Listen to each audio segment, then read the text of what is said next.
Glycolysis is the degradation of a single glucose molecule, which has 6 carbons, through a series of 3 basic phases that is going to result in 2 pyruvate molecules. Okay, pyruvate times 2. Okay, pyruvate is in turn 3 carbon molecule that still has some energy in it, some free energy in it, and in the presence of oxygen, pyruvate goes to the inside of the mitochondrial matrix to get further processed.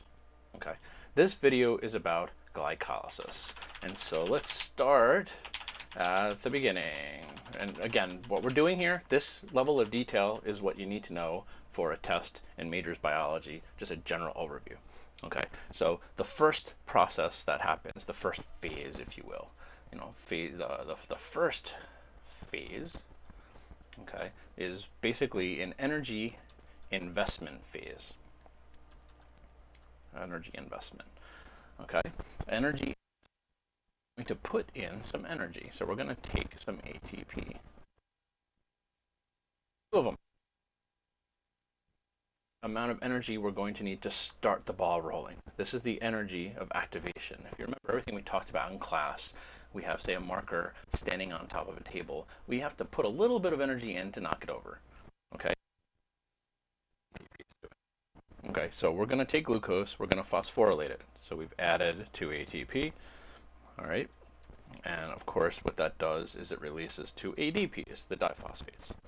Okay, through a series of several enzymatic processes, this glucose then is degraded into pyruvate. Okay, now technically what happens is the second phase, let's say here's the end of the energy investment phase. What ends up happening is the glucose gets split in half. Okay, so if you think of glucose as a 6 carbon molecule, 1, 2, 3, 4, 5, 6, okay, it gets phosphorylated and then it gets cleaved. So phase 2, the second phase, is called the cleavage phase. All right, and so what that does is it gives us 3 high energy molecules.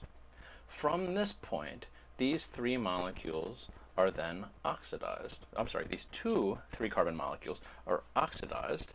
Okay, and so what we do is we take some nicotinamide adenosine dinucleotide, remember NAD. Okay, we take 2 of those, and we basically pull the energy out and put it in here. You know, and some hydrogens, some protons come along for the ride, and we end up getting 2 NADH molecules. Okay. In addition, there are some ADPs. Okay, in this case there are a total of 4, 2 for each side, that get phosphorylated through substrate level phosphorylation, and we end up getting 4 ATPs generated. And in the process of all this, the final end result is a pyruvate molecule. Okay, pyruvate, which is, as I said earlier, a 3 carbon molecule that still has some energy in it. All right, so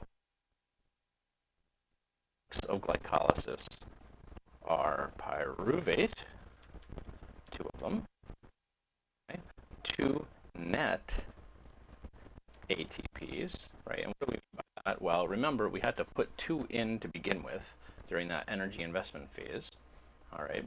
And then in the second phase, after it's split, the third phase, this is basically, you can think of this as the payoff phase, where we get the energy yield out of it.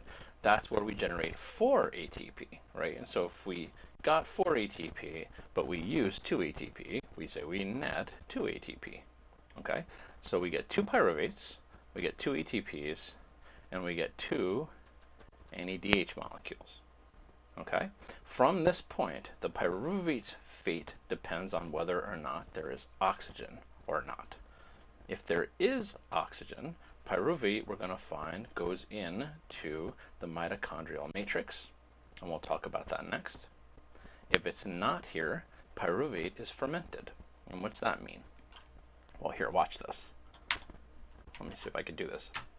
All right, so there's my pen back. Okay, so here's glucose, okay, and here's pyruvate. Right, and technically, you know, it splits in half. There's 2 of them. All right, in order for glycolysis to continue, in order for it to go, we need to make sure there's enough NAD there to get oxidized, to get reduced to NADH, right?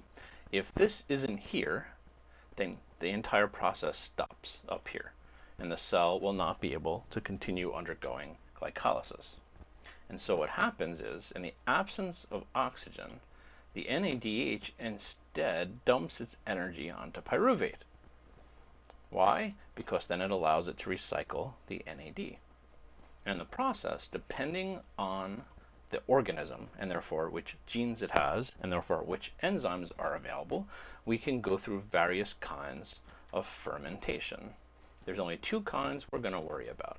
There's ethanol fermentation, okay, ethanol fermentation, in which case the products are ethanol, which is a 2-carbon ethanol, there we go, ethanol, which is a 2-carbon molecule, plus a 1-carbon CO2 as a gas, right? This is the gas that actually ends up being found in your beer during fermentation, right? Or this is also what happens during bread making, right? So there's yeast that ferment, and we get the carbon dioxide, which is what allows us to make things like bread and other fermented biologicals.